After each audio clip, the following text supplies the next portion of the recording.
Ministério Público pede que PGR não assine novas regras de acordos de leniência. Luciana Verdolim. Parecer técnico elaborado pelo Ministério Público Federal e que foi entregue ao Procurador-Geral da República, Augusto Aras, recomenda que não seja assinado o protocolo firmado na semana passada entre o Supremo Tribunal Federal, o Tribunal de Contas da União e o governo para firmar os chamados acordos de leniência das empresas. O problema é que o protocolo deixa de fora o Ministério Público na hora de fechar as delações premiadas. Segundo a recomendação da 5ª Câmara de Coordenação, Revisão e Combate à Corrupção do Ministério Público, é inconstitucional a intenção de retirar os procuradores dessa negociação, uma vez que esvaziaria a atuação de diversos órgãos. Um dos motivos da reclamação é que, segundo o protocolo, o Ministério Público passaria a atuar com a Polícia Federal e o Tribunal de Contas apenas na investigação, ou seja, na fase anterior ao acordo. Apesar da chiadeira dos procuradores, o presidente do Supremo Tribunal Federal, o ministro Dias Toffoli, garante que o Ministério Público não perde poder. Além de ser um acordo que vai dar mais eficácia, celeridade e transparência no combate à corrupção, o acordo de cooperação sobre acordo de leniência não cria nem retira competências, pois elas decorrem da Constituição e das leis.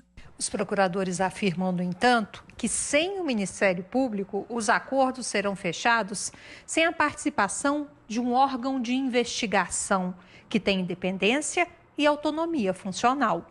Na semana passada, sem a participação de Aras, o presidente do Supremo Tribunal Federal, Dias Toffoli, assinou o protocolo com o presidente do Tribunal de Contas da União, o ministro da Justiça, além da Advocacia Geral da União e da Controladoria Geral.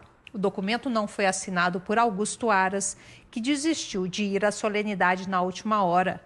Mesmo assim, o acordo traz o nome dele. De Brasília, Luciana Verdolim.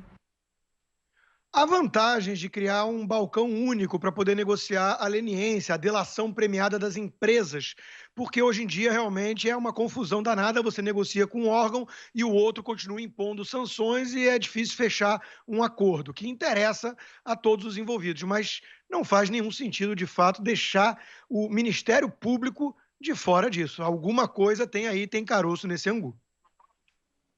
Há uma decisão do governo e até aqui de todos os governos de que as empresas não devem ser fechadas nem mesmo diante de uma irregularidade considerada grave. Esta leniência, que é uma espécie de delação premiada de empresas, ela independe das ações penais contra os dirigentes das empresas. O debate aí é sobre a sanidade da empresa para continuar existindo e, inclusive, para fechar negócios com o governo. Porque a lei veta a possibilidade de uma empresa desta, que está sob investigação e que tenha cometido irregularidade, de negociar, vender ou comprar com o governo. Não pode também contrair empréstimos em bancos oficiais, Banco do Brasil, Caixa, BNDES. E isso significa, evidentemente, a morte de uma grande empresa. Então, sempre foi no governo o trabalho de tentar salvar as empresas, mesmo que os seus donos, uma empresa não comete uma irregularidade, os seus donos tenham cometido irregularidade. Nesse acordo de leniência, há exigências a serem colocadas na mesa.